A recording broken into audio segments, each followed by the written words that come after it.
CMR shopping mall, one stop destination for festive fashion. Lucky winner మీరేనేమో చూసుకోండి. మళ్ళా జగన్మోహన్ రెడ్డి ఏమైంది? తమరికి మతి చెల్లించిందా? స్థిమితం తప్పినావా? ఆఖరికి దేశాన్ని మతాల గురించి క్వశ్చన్ చేసే పరిస్థితికి వచ్చేసావు. నీ పరిస్థితి ఏంది? నీ పార్టీ పరిస్థితి ఏంది?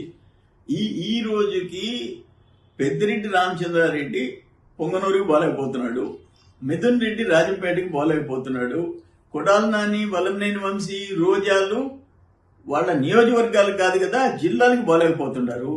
ఇక సజ్జల రామకృష్ణారెడ్డి, ధనంజయ రెడ్డి అజ్ఞాతవాసం, విజయసాయిరెడ్డి విశాఖపట్నం బాలేకపోతున్నాడు.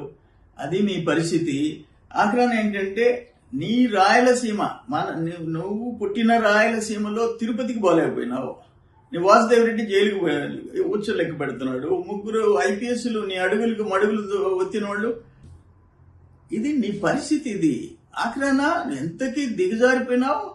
ఏంటి? ఏం మాట్లాడుతున్నావు? ఇదేం దేశం అంటావా? వెళ్ళిపో, సౌదీ అరేబియాకి వెళ్ళిపో, దుబాయ్కి వెళ్ళిపో. ఇదేం దేశం అంటావా? కొవ్వెక్కిందా నీకు? కొవ్వెక్కిందా? అయితే ఈ భారతీయుని కాదని చెప్పేసి వెళ్ళిపో. సిగ్గుండాలయా మాట్లాడేదానికి? Are you Indian citizen or not? లేకపోతే పాకిస్తాన్కి వెళ్ళిపో. ఇదేం హిందూ మతం అంటావా? ఏంటది? అంటే బీజేపీని, హిందూ మతాన్ని అందరినీ క్వశ్చన్ చేస్తున్నావా? బీజేపీని గురించి నువ్వు కామెంట్ చేసినట్టే.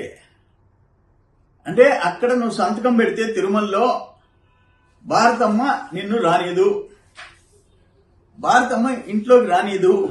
బహుశా అంటే ఇంకోటి కూడా కావచ్చు, ఆడ సంతకం పెడితే క్రిస్టియన్ ఓట్లు పోతాయి, పెట్టకపోతే హిందువుల ఓట్లు పోతాయి. సరే, వీళ్ళందరూ ఎవ్వరూ సొంత జిల్లాలకు పోలేక అజ్ఞాతవాసాల్లో ఉండే పరిస్థితిలో తమ రాయలసీమలో పుట్టి తిరుపతి జిల్లాకు పోలేకపోతున్నావు. నిన్న పోలేకపోయినావు. సిగ్గుచేటయ్యా. నువ్వేం మాట్లాడుతావు? నీ ప్రవర్తన 5 సంవత్సరాలు రాష్ట్రాన్ని వల్లకాడు చేసావు.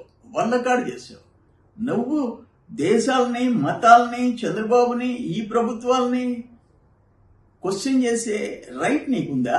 అందుకే మీ తండ్రి రాజశేఖర్ రెడ్డి, మీ తల్లి విజయమ్మ రోసయ్య దగ్గర బోర్మన్నారు, నా కొడుకుతో ఏగలేక సస్తున్నావు అన్నారు. ఆఖరణ ఈ రాష్ట్రం ఏగలేక సచ్చింది నీతో. 5 సంవత్సరాల్లో సర్వనాశనం చేసావు. మీ తల్లి మేలు కదా, ఆమె బైబిల్ పట్టుకుందంటే నా క్రిస్టియన్ మతం. మీ చెల్లి తల్లిని దూరం చేసుకున్నాడు నువ్వు. నీకు ఇంక దేశం మీద, రాష్ట్రాల మీద, మతాల మీద నీకు గౌరవం ఉంటుంది. కన్న తల్లిని దూరం చేసుకున్నాడివి, తోడబుట్టిన చెల్లిని దూరం చేసుకున్నాడివి. It's unfortunate Jaganmohan Reddy. మేము పుట్టిన ఊహ తెలిసినప్పటి నుంచి రాజకీయాల్లో దేశ నాయకులు, ప్రపంచ నాయకులు, రాష్ట్రం, గ్రామాల్లో నాయకులను చూసాం. కానీ నీలాంటి దిగజారుడు పాలిటీషియన్ అని చెప్పుకునేదానికి నీకు అసలు అర్హత లేదు. It's unfortunate.